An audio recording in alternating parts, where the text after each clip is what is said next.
Hi, this is James from Tabletop Gaming Guild, and today we're going to go over the 1 to 4 player game Silicon Saga, the Wreck of the Andromeda.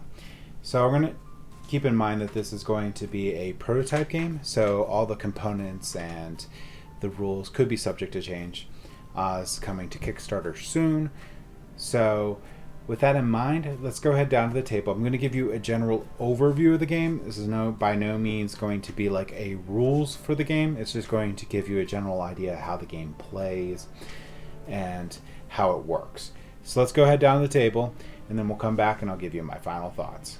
Silicon Saga Wreck of the Andromeda is a sci-fi dungeon crawl exploration game set aboard the floating wreck of the Space Research Station. Players take on the roles of members of the crew of the Space Marauders, looking to strip the station of valuable resources. Unfortunately, the station is not quite as abandoned as they had hoped. They will be faced with lurking dangers and struggling survivors. The goal of the game is to collect a determined amount of silicon from the ship and return to the hangar with the silicon before the game ends. Okay, so we're going to go over the game Silicon Saga, and this is just an idea of the game, so there's going to be an overview. There's a lot of things that are subject to change, including the art and the components, just to keep in mind, and even the game rules before the Kickstarter. So with that said, we're going to go ahead and get into it. Initial setup of the game might look similar to this. There's a couple things you got to do beyond just shuffling these decks. For your first game in the Survivor deck, you're going to take out all these advanced cards and then shuffle that up and place it here. You're also going to select your players. Now in this prototype, there's 4 different players that are available, and all of them have special abilities that do different things that are unique to that character. And we're going to set it up for 4 players, but due to like table size and for showing off on the screen, we're going to just have 1 showing off. I'm going to show off the robot with his special ability here.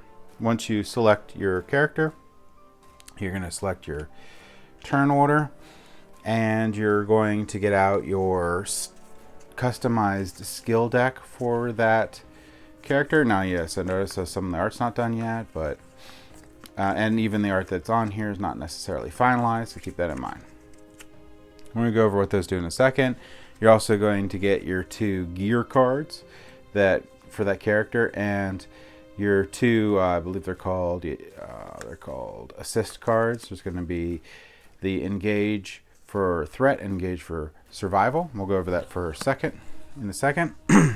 You're also going to select your player mode, which there's going to be 3 different ways you can play the game. There's going to be the competitive game, which is going to be 2 to 4 players, and you're going to fulfill both the following victory conditions to win if you're going to play the competitive mode: return to the hangar tile before the Atlas departs, and your pack must contain at least 5 silicon in the competitive mode. The first player to get both of those conditions fulfilled wins. And when you start the game, you're actually going to put out the hangar tile. And we have little standees in here for, again, nothing's finalized right now. This is just a prototype game. The second play mode that you can play is going to be the cooperative game, which is my favorite. Fulfilling both the following victory conditions to win: all players return to the hangar tile before the Atlas departs, and players' pack must contain enough silicon between them to meet the quota.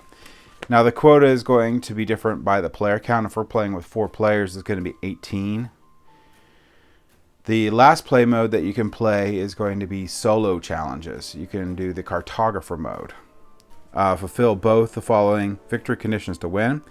You have to play as the navigator and reveal and place 15 tiles. So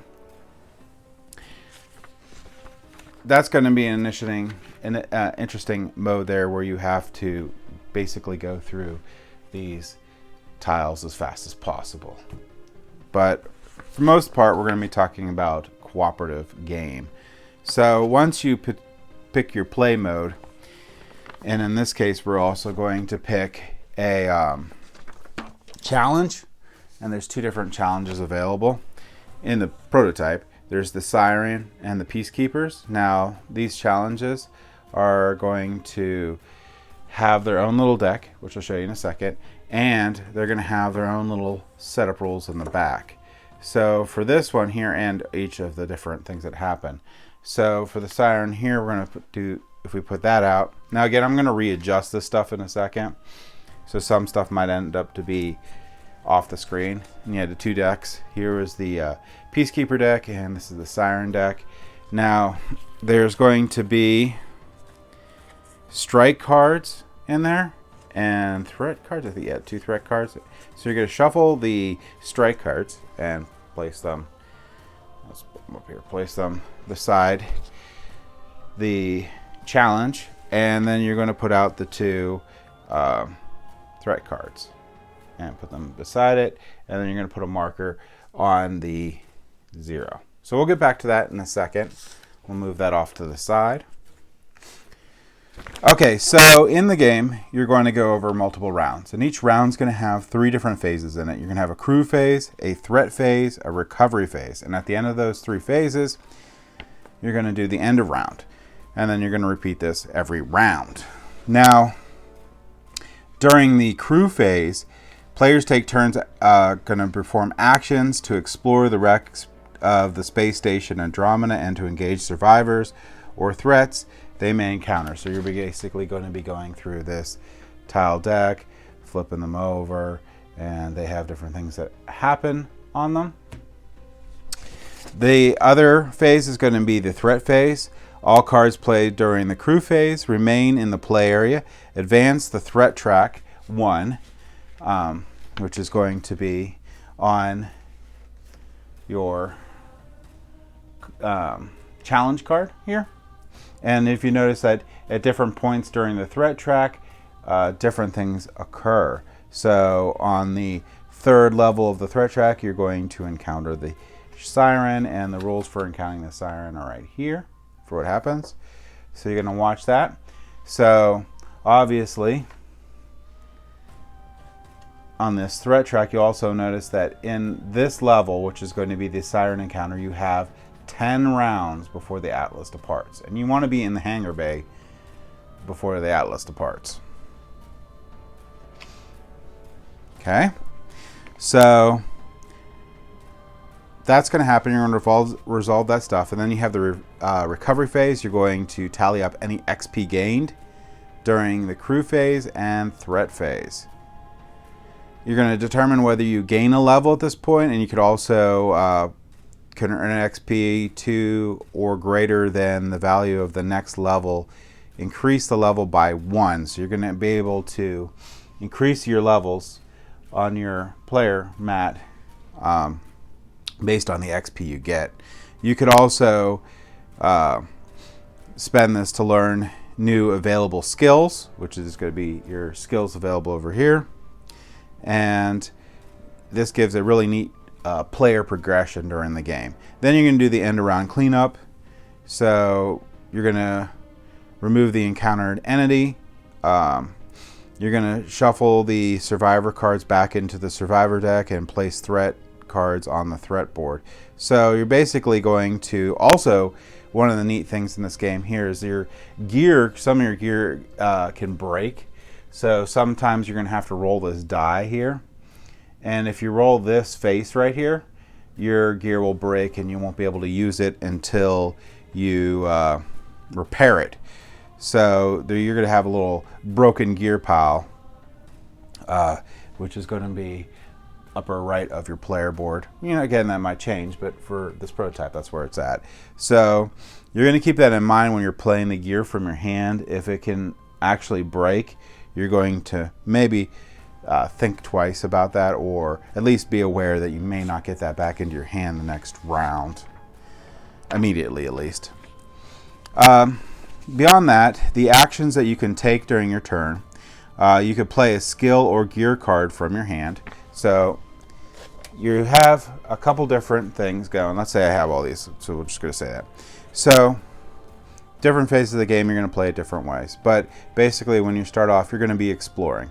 So you notice it has that 2 footsteps. I could explore twice. So I could put that card down here. And then the next card that I play, whether it be a gear card or skill card, is going to go over top of that card this way, because I'm playing the explore actions. I only want to see what I did, and that'll help me out with counting up my experience points. And later on, when I go into the engage, you're going to either encounter a survivor or a threat. So let's say I did a survivor, put that there. And on the engage sides, I would put the cards like that. So that is an easy, nice way to show what you did and keep track of it at the end of the round. And you notice that these green things, that's going to be the experience I gained for doing that set action. So you can play those gear or skill cards from your hand. You can search if on a space station with a search token. So some of these tiles in here have search tokens on them, and you can use that action if you have them on there. You can trade with one item or gear with another player if they're on the same space. You can use any character ability. Now, each character has the special ability that's marked down on the bottom right here. And knock these off here for a second. In this guy's case, once per encounter, you may draw 1 additional marker when striking. So each of them have their own little thing going there, which is cool. And you can also access a fabricator. Now, what's cool about accessing the fabricator is you're going to be able to repair or build new gear, which is cool, and among other things. So the last action you can take is pass. Now, when you pass, you can pass the first time, you're okay. The second time you pass, you're out of the round, or out of that phase of the round. So keep that in mind. It can be, especially in the competitive game, it can be strategic to pass, at least the first time. Okay, one of the most interesting things in the game you can do is you can also learn new skills, like we were saying earlier. So each round you'll have a chance to learn 1 new skill in the recovery phase that we were talking about earlier. At the beginning of the game, you should have selected 8 different skills that are going to be available that may be learned throughout the game. You can learn each skill more than once, so you can get more than 1 skill card on there, because these are going in your hand. You're actually going to be playing them. So you can have multiple copies, which is cool.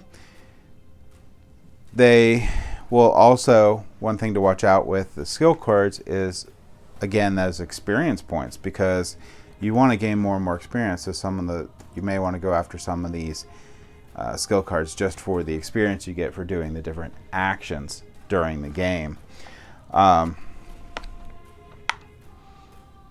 Now, you will draw cards from your skill deck each round. At the start of the round, at the start of the crew phase, the number of cards drawn is determined by the level that is listed on the crew status board. So let's say we're here for the first level, it's going to be 2 cards. So you'll draw 2 cards each round. And once that moves up, you'll draw more cards up to 5. Okay, we're going to talk a little bit about the gear cards real quick. So there's going to be basically 3 different types of gear cards. You're going to have your consumables. So once you use them, they're consumed. You're going to have your projectile ones. These ones we're going to require ammo. And if they have this symbol right here, you're going to have to roll that die and see if they get broken at the end of the round. You're also going to have enhancements. So these are the other type of gear cards on there. So, and you're going to get them from different ways throughout the game. You can, once you gain them, they go back into your hand. If they, at the end of the round, if they don't break, they will go straight back into your hand. So the gear cards are nice because there's something you can do over and over again. One thing that's cool that you can do during the game is when you explore different spaces. Let's see if I can find a tile with one on here. You're looking for a fabricator on one of them. They're on a good bit of them, like this one right here. is going to have a fabricator space. So if you're on that fabricator space, there's a couple different things you can do. You can either craft new gear or repair broken gear, like I mentioned earlier. So if you're going to craft new gear, you're going to reveal the top 4 cards from the gear deck. I can't talk, so let's go ahead and do that. So here's the top 4 cards. One more.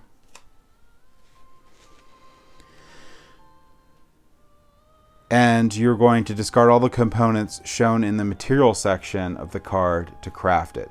And you add the crafted gear to your hand. You can craft as many as you can. And here's what you're going to be required.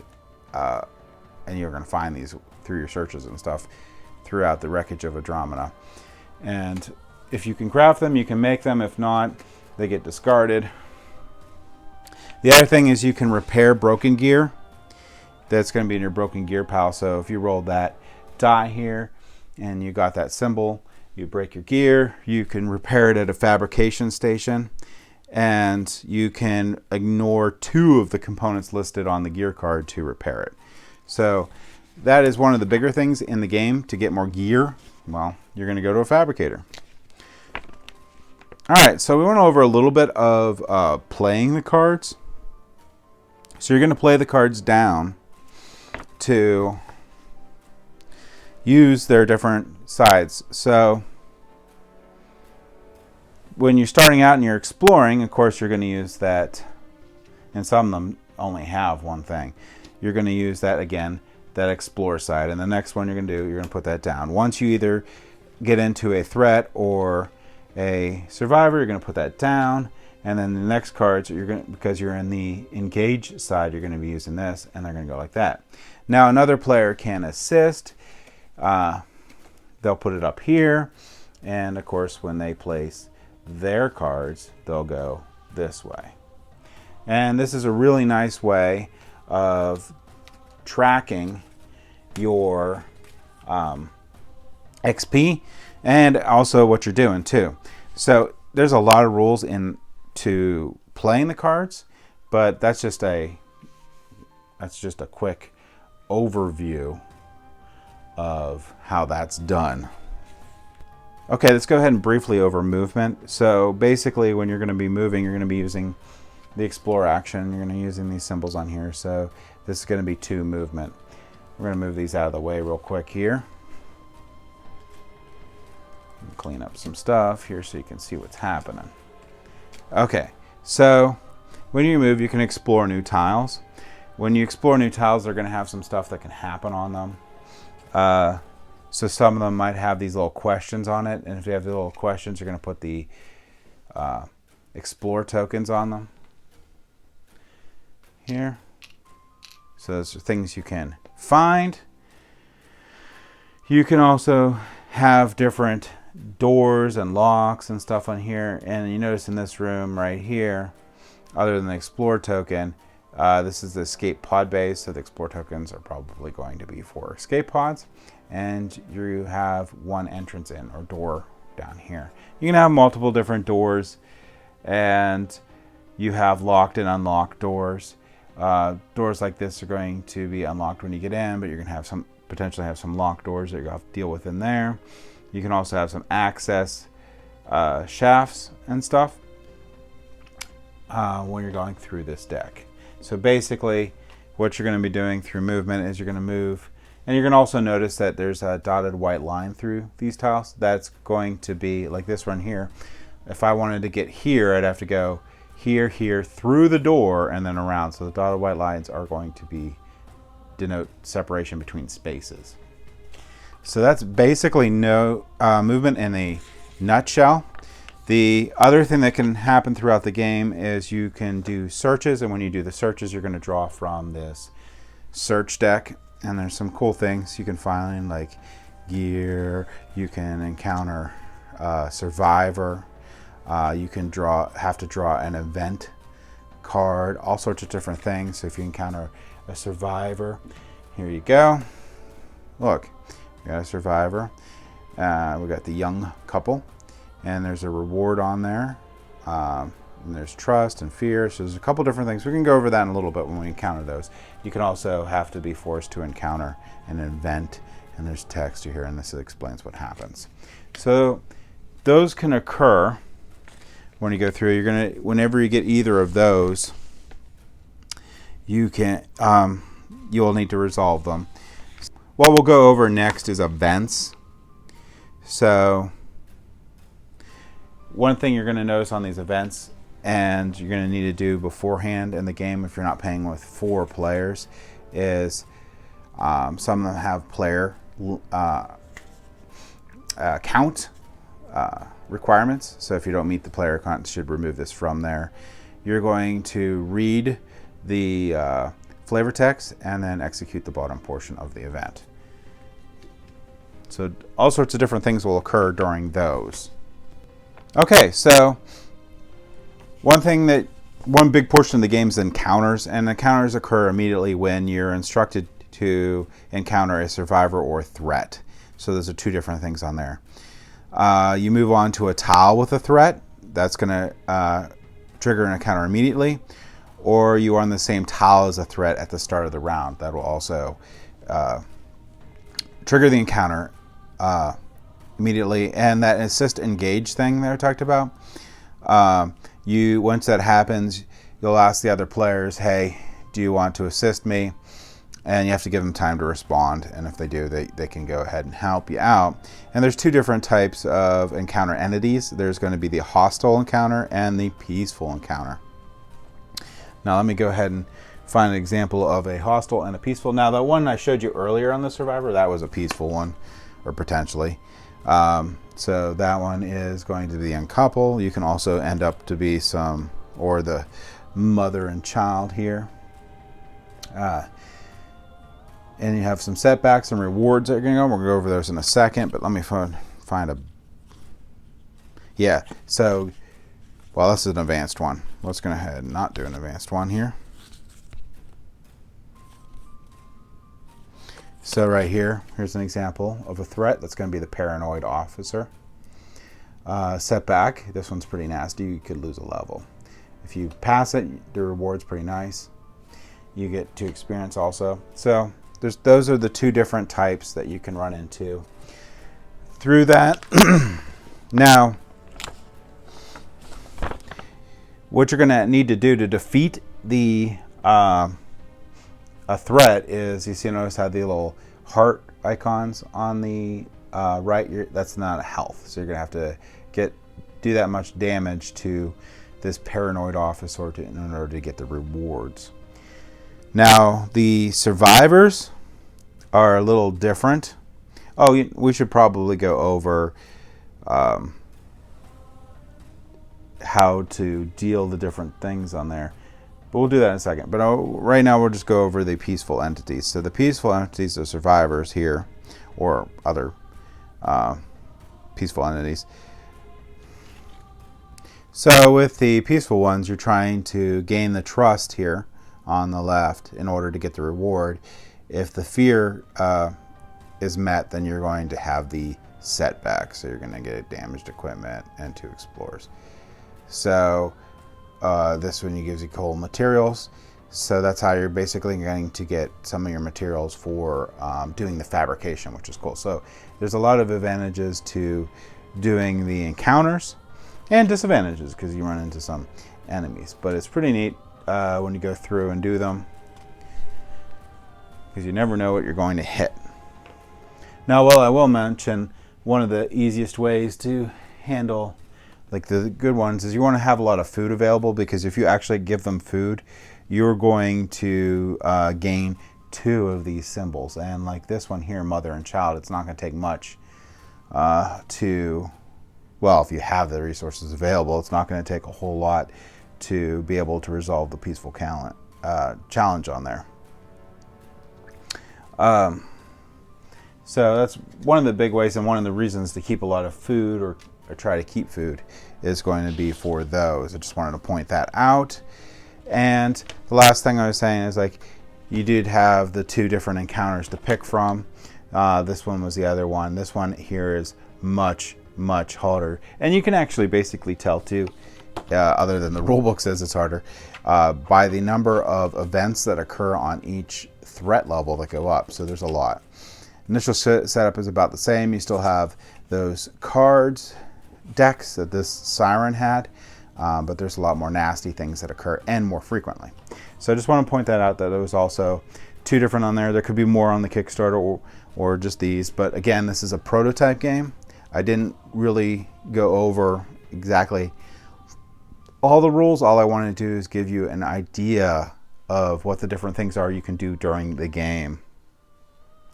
So let's go ahead back up to the table here, and I'll give you my thoughts on Silicon Saga. So Silicon Saga, Wreck of the Andromeda by Rusted Gears game. Even in the prototype, I had a lot of fun playing it. I really like the cooperative version the best, and I like the stress of racing into the Andromeda, dealing with all these different threats and counters, and trying to get enough silicon and back to the hangar bay before the threat counter gets all the way over to the Andromeda departing. So, and also the fact that the game actually plays relatively quickly, so for a game of this type. And even though I just gave a brief overview for it and I didn't include all the rules on it, there's not actually that much more rules wise for the game, so it's not that hard to teach. It's a lot of fun with your higher player counts on there, up to the 4. And I do feel that throughout the Kickstarter, seeing the components improve, of course, because of the Kickstarter, and seeing the different things that come in with the game. And I'm really interested in the miniatures that are, I believe, going to be a pledge level on there in the game. So there's a lot to love in this game. I am very pleased with the prototype itself, and I can't wait to see what happens in the Kickstarter. So, general through the preview, again, this is just a preview, not an actual review, because it's not a final copy, it's a prototype. It's good game, and it's definitely one to watch out on Kickstarter. So that are my thoughts on Silicon Saga, Wreck of the Andromeda. Thank you for watching.